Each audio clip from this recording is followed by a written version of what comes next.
आणि लोकसभेच्या निवडणुकीत आधी विदर्भात चमत्कार घडणार असं सांगणाऱ्या अनिल देशमुखांनी आता महाराष्ट्रात चमत्कार घडणार आहे या आशयाचं होर्डिंग नागपूरमध्ये लावलंय। महाविकास आघाडी महाराष्ट्रात 35 जागा जिंकणार असून 4 जून नंतर हा चमत्कार पाहायला मिळेल असं अनिल देशमुख म्हणाले। त्यांच्याशी संवाद साधले आमच्या प्रतिनिधींनी, आपण पाहूया। सध्या मी माजी गृहमंत्री अनिल देशमुख यांच्या नागपूरच्या निवासस्थानासमोर आहे। एक होर्डिंग अत्यंत बोलकं इथे लागलेलं आहे।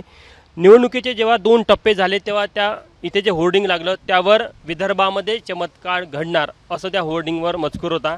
मात्र आता 5 टप्पे पूर्ण झाल्यानंतर महाराष्ट्रामध्ये चमत्कार घडणार असं अनिल देशमुखांचं इथे होर्डिंग लागलेलं। आपण त्यांनाच विचारू की नेमका काय चमत्कार घडणार। 4 जूनकडे सर्वांचं लक्ष आहे। तुम्ही होर्डिंग लावलाय, महाराष्ट्रात चमत्कार घडणार, आधी तो विदर्भात घडणार असं म्हणत होतं। काय चमत्कार असणार आहे? कापसाला भाव नाही, कांद्याला भाव नाही, संत्रा मोसंबीला भाव नाही, असे शेतकऱ्यांचे प्रश्न होते।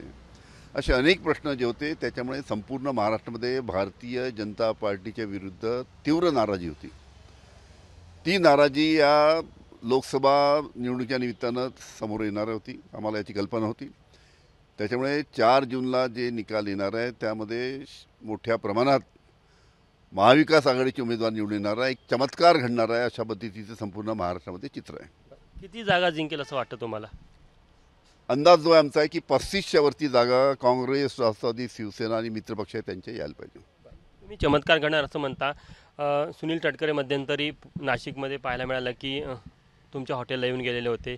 अनेक अजित पवार गटांचे नेते तुमच्या संपर्कात आहेत, त्यांना हे चित्र लक्षात आलं, तर ते तुमच्या संपर्कात असून तुमच्या पक्षामध्ये येण्याच्या तयारीमध्ये आहे का? आमच्या कोणी संपर्कात नाही।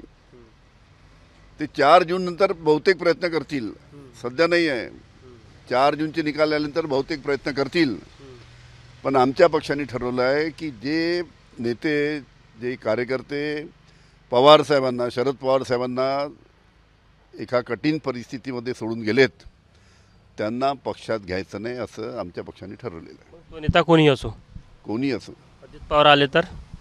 आणि कोणाचं नाव मला घ्यायचं नाही, पण कोणी असो, किती मोठा असो की किती छोटा असो, त्याला घ्यायचं नाही हे पक्षाने ठरवलेलं आहे। कॅमेरामॅन व्यंकटेश नायडूसह तुषार कोहळे, एबीपी माझा, नागपूर। एबीपी माझा, उघडा डोळे बघा नीट।